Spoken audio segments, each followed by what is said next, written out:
भारत भूमि को देवताओं और संतों की भूमि माना जाता है।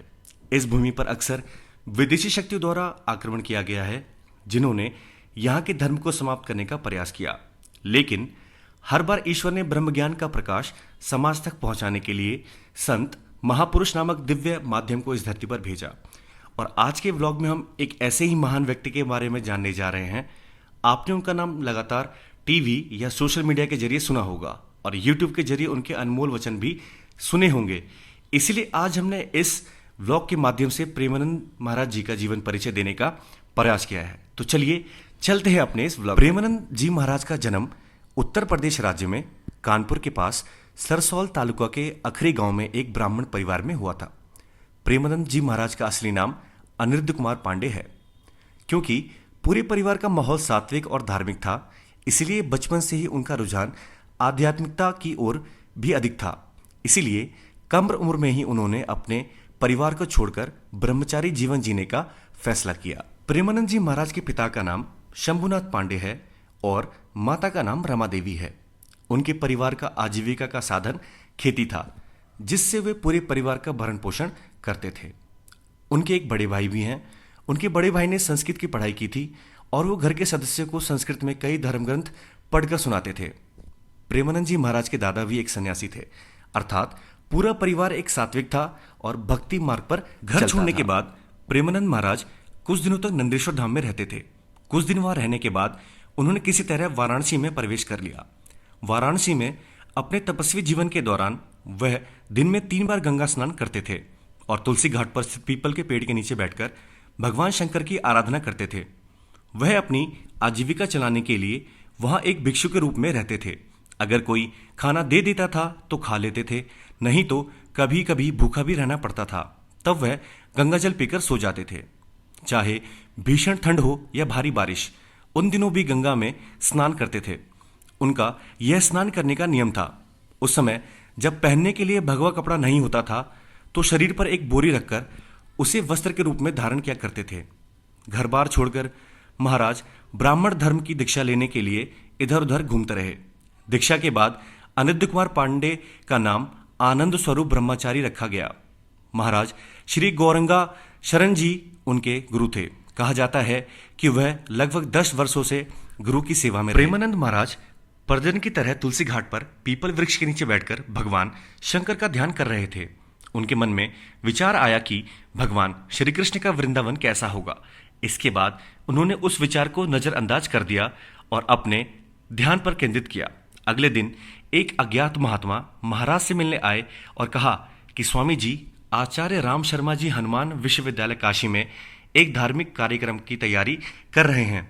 इस कार्यक्रम में उन्होंने दिन में चैतन्य लीला और रात में रासलीला कार्यक्रम का आयोजन किया है। उन्होंने आग्रह किया कि हमें इस कार्यक्रम का आनंद लेने के लिए उस स्थान पर जाना चाहिए, लेकिन प्रेमानंद महाराज ने इस प्रस्ताव को अस्वीकार कर दिया। लेकिन बार बार अनुरोध करने के बाद प्रेमानंद जी महाराज आने के लिए तैयार हो गए। लगभग 1 माह तक चैतन्य लीला और रासलीला आनंद लेने के बाद समय कैसे बीत गया उन्हें पता ही नहीं चला। जैसे जैसे कार्यक्रम समाप्त हो रहा था, वह बहुत चिंतित होने लगे। वह उस व्यक्ति से मिले जिसने कार्यक्रम का आयोजन किया था और उनसे पूछा कि वह इस रासलीला को हमेशा के लिए कैसे देख सकते हैं। तब उन्होंने कहा, बाबा, अगर आप वृंदावन आएंगे तो हर दिन रासलीला कार्यक्रम देख सकेंगे। उनकी इच्छा अंदर से जाग उठी। एक दिन जब महाराज हमेशा की तरह ध्यान कर रहे थे तो युगल किशोर नाम का एक सात्विक जोड़ा वहां आया और प्रेमानंद महाराज को प्रसाद दिया। लेकिन प्रेमानंद महाराज ने प्रसाद लेने से साफ इनकार कर दिया। उन्होंने कहा कि आप यह प्रसाद मुझे क्यों दे रहे हैं, जबकि यह आसपास बहुत सारे लोग हैं, और उन्हें क्यों नहीं।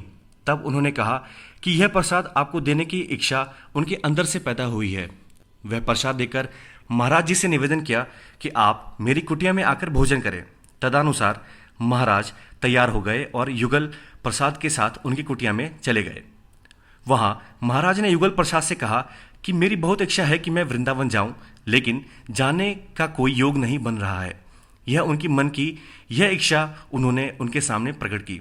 उस समय युगल प्रसाद ने महाराज जी से कहा कि आप वृंदावन जाने के लिए तैयार रहें। यह कहकर उन्होंने ट्रेन का टिकट खरीद लिया और महाराज को ट्रेन में वृंदावन भेज दिया गया।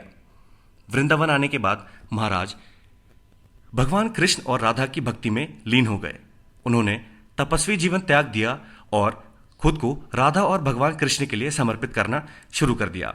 इसके बाद प्रेमानंद महाराज राधा वल्लभ नामक संप्रदाय से जुड़ गए और वहीं संत बनकर रहकर दुनिया को ज्ञान देने लगे। 35 साल की उम्र में प्रेमानंद महाराज को पेट में दर्द की समस्या होने लगी। एक बार वह उस बीमारी का इलाज कराने के लिए रामकृष्ण मिशन अस्पताल में गए। डॉक्टरों द्वारा किए गए कुछ परीक्षणों के बाद पता चला कि प्रेमानंद महाराज की दोनों किडनियां खराब हो गई हैं और वह पूरी तरह से फेल हो चुकी हैं और उनके जिंदगी के महज 4 से 5 साल ही बचे हैं। लेकिन उस भविष्यवाणी के बाद भी 20 से 25 साल बीत गए, पर आज भी महाराज जीवित हैं। उन्हें सप्ताह में 3 बार डायलिसिस उपचार कराना पड़ता है। आश्रम में उनके लिए स्वास्थ्य की सारी व्यवस्थाएं की गई हैं। कई लोगों का यह सवाल होता है कि प्रेमानंद जी महाराज की उम्र कितनी है। उनकी जन्मतिथि के बारे में कोई भी जानकारी उपलब्ध नहीं है, लेकिन महाराज के कहने के अनुसार उनकी उम्र 60 वर्ष से अधिक। प्रेमानंद महाराज का आश्रम वृंदावन में स्थित है, जहां कोई भी जाकर उनके उपदेश सुन सकता है, उनसे मिल सकता है और इस महापुरुष के दर्शन कर सकता है। तो दोस्तों, अगर आप भी प्रेमानंद महाराज जी के भक्त हैं या फिर आपको उनकी बातें लाभप्रद लगती हैं या फिर आप उनके उपदेशों से प्रभावित हैं, तो इनसे एक बार जाकर जरूर मिलें। और अगर आप नहीं जा सकते तो इन्हें YouTube पे या फिर बाकी सोशल मीडिया ऐप पर सुन सकते हैं। और साथ ही साथ अगर आपको यह व्लॉग अच्छा लगा हो तो मुझे सब्सक्राइब करें, मेरे वीडियोस को लाइक करें और अपने दोस्तों के साथ शेयर करें ताकि वह भी इन बातों का लाभ उठा सकें। तब तक के लिए जय श्री राम।